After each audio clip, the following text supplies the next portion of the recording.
எங்கள் அமைச்சர், எங்கள் அண்ணன், அமைச்சர், எங்கள் அமைச்சர், எங்கள் தலைவர்,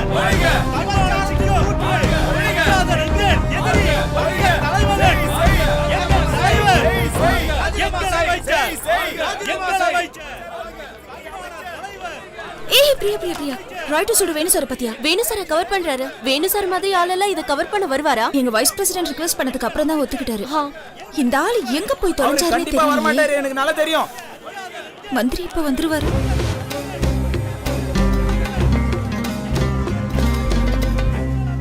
இங்க பாரியா, நான் வெளியே போற வரைக்கும் எந்த பிரச்சனையும் வரக்கூடாது. அது அவ்வளவு உறுதியா சொல்ல முடியாது சார். பிரச்சனை பண்ணா உங்க கட்சிக்காரங்க தான் பண்ணுவாங்க சார். இந்த கட்சிக்காரங்க இருக்கிறதுனால தான் ஏன் பழுப்பு ஓடிட்டு இருக்கு. இவனுங்கெல்லாம் முட்டாளா இல்லன்னு வையே, நான் மாடுதான் மேய்க்க போயிருக்கணும். சரிவா?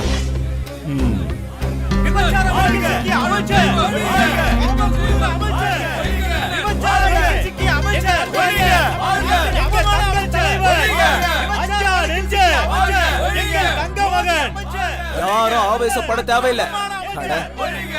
கொஞ்சம் அமைதியா இருங்க. நிறுத்துங்கப்பா, நிறுத்துங்க, நிறுத்துங்கன்னு சொல்றேன்ல. என்னப்பா உங்களுக்கு சொன்னா புரியாதா? நிறுத்துங்க. தமிழ்நாட்டு பெண்களை என் தாயா தான் நான் மதிச்சுக்கிட்டு இருக்கேன். தயவு செஞ்சு நான் சொல்ற உண்மைகளை கேளுங்க. அந்த உண்மையை கேட்டதுக்கு அப்புறம் நீங்க என்ன வேணாலும் பண்ணுங்க, நான் ஒத்துக்கிறேன். ப்ளீஸ் ப்ளீஸ் புரிஞ்சுக்கோங்க. சொன்னா கேளுங்க. எல்லாரும் நிறுத்துங்க நிறுத்துங்க நிறுத்துங்க. அவர்தான் என்னமோ சொல்றாராமே, கேப்போம். நீங்க யாரும் என்கிட்ட கேள்வி கேட்க தேவையில்லை. நானே எல்லாத்தையும் சொல்லிடுறேன். ரிட்டையர்ட் ஆனதுக்கு அப்புறம் வீட்டுல இருக்கிறதுக்கு முடியாம மனசுல இருக்கிற பொய்கள் எல்லாத்தையும் எழுதுறாங்க. அவர் என் மேல சுமத்தி இருக்கிற குற்றச்சாட்டுல துளி கூட உண்மை இல்லைன்னு என்னால நிரூபிக்க முடியும். இந்த பொய் குற்றச்சாட்டுக்கு என் மந்திரி பதவியை நான் ராஜினாமா செய்யணும்னா அதுக்கு என் கட்சி தொண்டர்களும் முதல்வரும் சொல்லட்டும், நான் உடனே செய்யறேன். துளி கூட உண்மையே இல்லாத குற்றச்சாட்டை உங்களால எப்படி நம்ப முடியுது? எப்படியா? போதும்ல?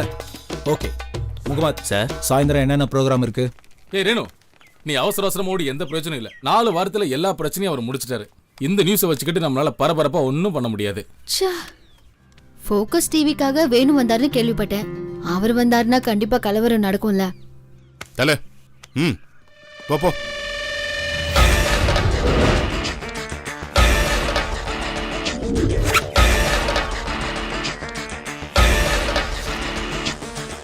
சைட் சைட் தலையா. ஏய் ஒருத்தனை எல்லாத்தையும் அடிச்சு கொல்லுங்கயா. என்னைய அடிக்கிறானுங்க. முதல்ல நீங்க போங்க, அடியில உட்காரு.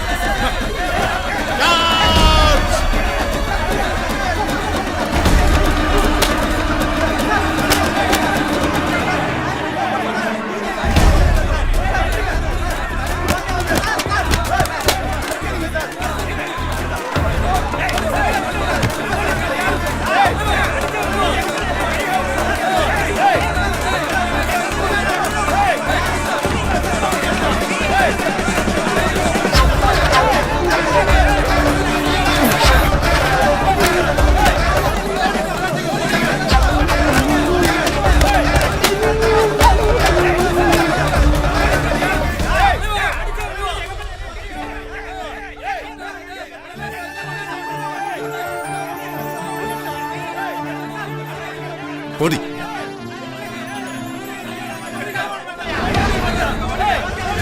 வண்டியிட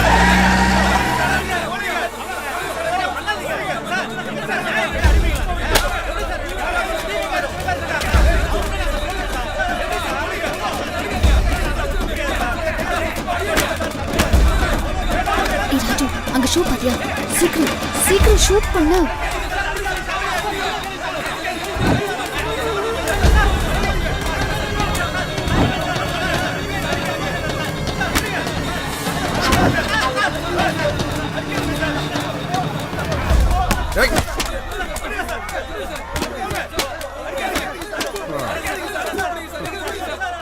நீ எல்லாம் எதுக்கும் உதவ மாட்டேன்.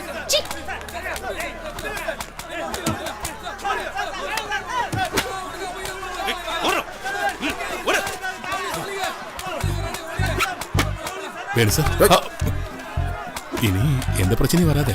என்னது? அதான் சார் அந்த ஓகே. நான் ஷூ எரிஞ்சது இருந்தாலும் பார்த்துட்டு போனோம். யார் பார்த்தா எனக்கு என்ன?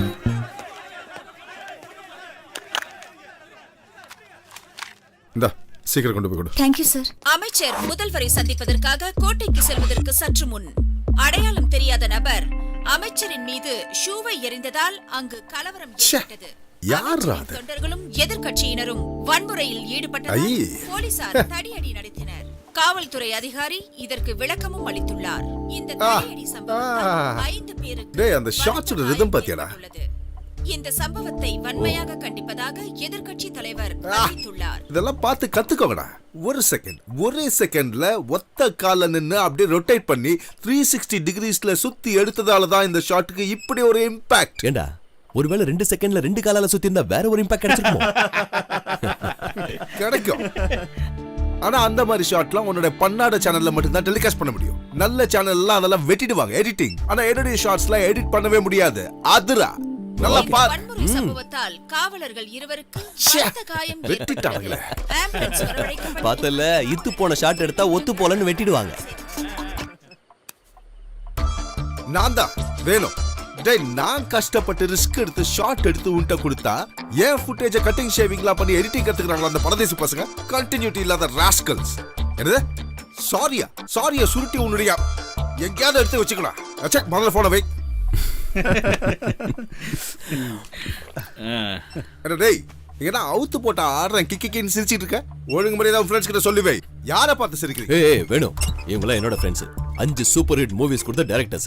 என்னோட சேனல்ல மிட் நைட் முக்கியமான ப்ரோகிராம் பண்ண வந்திருக்காங்க. நீ எது சொல்றதா இருந்தாலும் என்கிட்ட சொல்லலாம். அவங்க கிட்ட சொல்ல வேண்டாம். இவனுங்க கிட்டயே சொல்லுவேன். ஊர்ல இருந்து மஞ்சப்பையோட சினிமால சேரணும்னு ஓடி வந்தவன்டா நானு. ஃபில்ம் இன்ஸ்டிடியூட்ல பெஸ்ட் கேமராமேன் கோல்ட் மெடல் வாங்குனதுக்கு அப்புறமா சினிமால சேரல. ஏன் தெரியுமா? மேனிபுலேட் பண்ணாத ஒரிஜினல் விஷுவல்ஸ் ஷூட் பண்ணனும்ங்கிறது என்னுடைய பேஷன். அத புரிஞ்சுக்கோ. சினிமா இது வேற. சினிமாக்கார மேல இவருக்கு அப்படி என்ன கோவம்? ரிஷி, இவர் சொல்றத பார்த்தா பழைய பட்டாளத்துக்காரங்க அள்ளி விடுற மாதிரில இருக்கு. டேய், சும்மா இருங்கடா. கார்கில் வார் டிஃபென்ஸ் மினிஸ்டருக்காக கவர் பண்ணது யாரு? அவன்தான். Mumbai Taj hotel terrorist attack CNN-க்காக படம் பிடிச்சது யாருன்னு நினைக்கிறேன்? அழகப்பனா? அழகப்ப இல்லடா, வாப்ப. வாயை கொடுத்து புரிஞ்சிருச்சு. அட சார், நீங்களா? உள்ள இருக்காரா? இருக்கான், வாங்க. ஓகே. வேணும், யார் வந்திருக்காங்க பாரு. வாங்க மிஸ்டர் சோமசுந்தரம். வந்திருக்கிற விஷயத்த ரிஷி தான் என்கிட்ட சொன்னாரு. நான் போயிடுறேன். டிஸ்டர்ப் பண்ணாம சீக்கிரம் போயிடுறேன். ஓகே. அப்போ நான் வாக்குமூலம் மாத்தினதால உங்களுக்கு வாய்ப்பு கிடைச்சது. இன்னைக்கு தான் ஃபேக்ஸ் வந்தது. போஸ்டிங் கன்ஃபார்ம் ஆயிடுச்சு. நீங்க IPS படிச்சது வீணா போக கூடாதுன்னு தான் நான் 5 வருஷம் கழிச்சு டெல்லியில இருந்து இங்க வந்திருக்கேன். வாக்குமூலத்தை மாத்துறது. தேங்க்ஸ். தேங்க்யூ. அப்ப மூட்டை முடிச்செல்லாம் கட்டிட்டு இந்த ஊரை விட்டு போகும்போது எக்காரணத்தை கொண்டு இந்த ஊருக்கு திரும்பி வரவே கூடாதுன்னு நினைச்சேன். ஆனா இவருக்காக வர வேண்டியதா போச்சு. தேங்க்ஸ். தெரியாதா? SP Somasundaram, special branch. கொஞ்ச நாளா சஸ்பென்ஷன்ல இருந்தாரு. ஒரு கிரிமினல் கேஸ். சார் குற்றவாளி, சாட்சி நான். இன்று நடந்த சாலை விபத்தில் 2 தலைப்புச் செய்திகள். தேங்க்ஸ். வால்பாறை விபச்சார வழக்கில் மந்திரிக்கு முக்கிய பங்குள்ளது. காவல்துறை அதிகாரி ராம்ராஜ். கும்பகோணத்தில் சாலை விபத்தாக மாற்றிய திட்டமிட்ட கொலை என்பது தெரிய வந்தது. செய்திகள் விரிவாக. வால்பாறை சார், வண்டி திடீர்னு ரிவர்ஸ் கியர்ல போற மாதிரி இருக்கு. இந்த வண்டிக்கு ரிவர்ஸ் கியர் இல்ல சார். வேணும்னா யூ டர்ன் எடுத்துக்கலாம். வேணும், ஒரு யூ டர்ன் எடுறா. இவனுங்க 2 பேரும் சினிமாக்காரங்களாச்சே. ஒருவேளை இந்த கதை சூப்பர் ஹிட் ஆகலாம். எடுக்கணுமா? சும்மா எடுத்து விடுறா.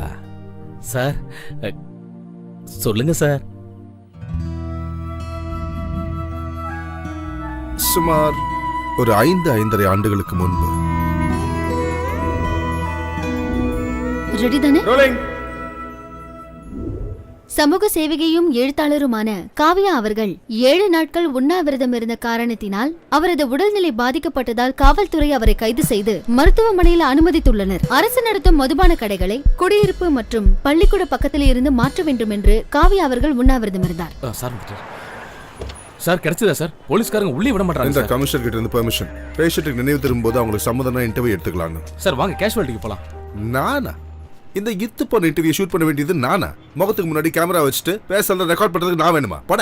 இவங்களை கூட்டு போய் ஷூட் பண்ணு. சார் என்ன சார் சொல்றீங்க? உங்க பேர்ல தான் சார் பர்மிஷன் இருக்கு. நீங்க வரலாம் போலீஸ் விட மாட்டாங்க சார். நீங்க கொஞ்சம் உள்ள வாங்க சார். ஏதோ வெட்டி முறிக்க போற மாதிரி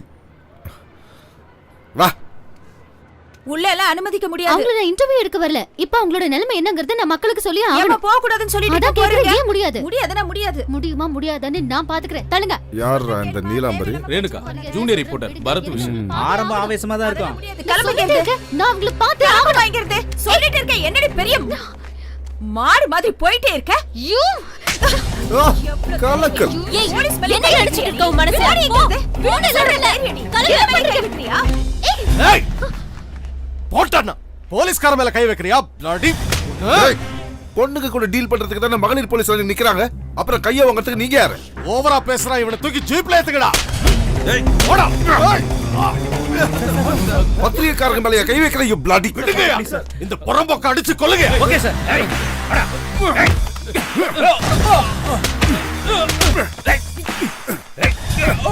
இதான் வேணும் சார். ராய்டர்ஸ் வேணுமா?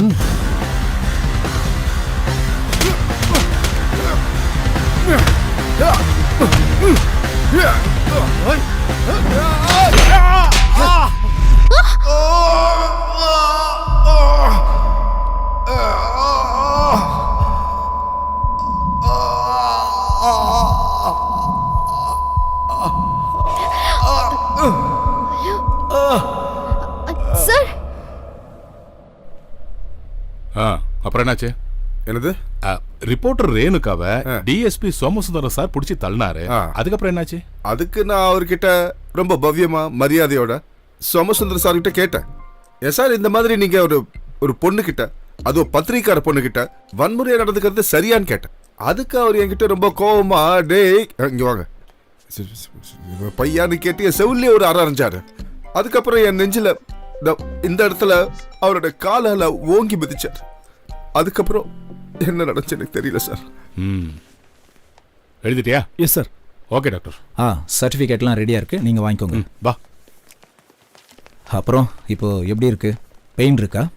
இருக்கு மெடிக்ளைம்லாம் இருக்கு. பெயின் இருக்கான்னு கேக்குறாரு.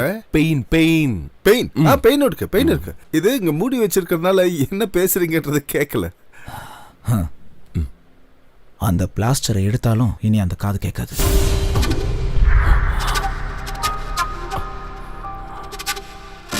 இல்ல வேற ப்ராப்ளம் ஒன்றும் இல்லையா டாக்டர்?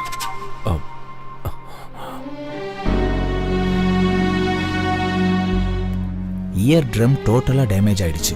கண்டிப்பா இயரிங் எய்ட வச்சாகணும். நீங்களே அவர்கிட்ட எடுத்து சொல்லுங்க. சரி ஓகே மச்சான். அது நீ டென்ஷன் ஆகக்கூடாது. நீ அதான் நீ டென்ஷன் ஆகக்கூடாது. கேட்கும்போது வருத்தமாக தான் இருக்கும். இருந்தாலும் எப்படி சொல்றதுன்னு டாக்டர் என்னடா சொல்ற நீ? ஏதோ டப்பிங் சீரியல்ல வர மாதிரி ஐயோ எனக்கு கேன்சர், எனக்கு பிளட் கேன்சர் சொல்ற மாதிரி இருக்கு. ஏதோ அதனால சீக்கிரம் சொல்லி சொல்லடா. செவிட்டு முட்டோம். நான் இல்லடா செவிட்டு முண்டோ, நீ தான்டா செவிடு. உன்னோட அந்த பக்கம் காது இனிமே கேட்காது. Speaker out. அது கேட்கணும்னா ஹியரிங் எய்டுன்னு ஒன்னு எடுத்து இங்க சொருவணும். அப்பதான் கேட்கும்.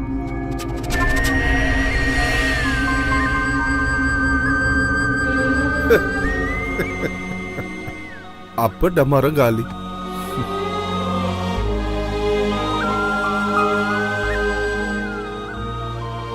காதலிச்ச பொண்ணுக்காக தன்னுடைய காதையை அறுத்து கொடுத்தானா பேங்கோன்ற ஓவியன். நம்மளுக்குள்ள ஒரு புடலங்காயம் இல்லாம என்னுடைய காதை உனக்காக கொடுத்துருக்கேன். இதெல்லாம் மறக்க கூடாது, நன்றியோட இருக்கணும். ஏன்னா இதெல்லாம் மறக்க கூடாது, நன்றியோட. நீ சொன்னது இருக்கு நன்றியா? இல்லடா காதல் அது இனிமே வந்தாலும் செட் ஆயிடும். இனிமே அது ஏய் இப்பவே நீ லேட்ரா. ஒரு டாக்ஸி பிடிச்சு வர சொல்லு. ஓகே கிளம்புடா இங்க இருந்து. சிவபூஜையில கரடி மாதிரி. நண்பனுக்கு பொண்ணு கிடைச்சா நண்பன் காலி.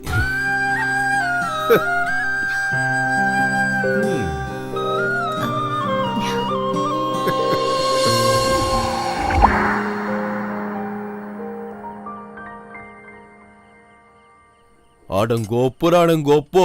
அதுக்கப்புறம் 2 பேரும் என்ன ஸ்பீடுங்கிறீங்க? காதல்னே சொல்ல முடியாது. கயிறு அவுத்து விட்ட ஜல்லிக்கட்டு காலம் மாதிரி ஓடினாங்க. அந்த மாதிரி ஒரு காதலுக்கு இந்த போலீஸ்காரன் காரணமாயிட்டேன். மீதி கதையில தான் நான் இல்லையே. அப்போ நான் கிளம்புறேன். Good night. Good night sir. அப்புறம் என்னாச்சு?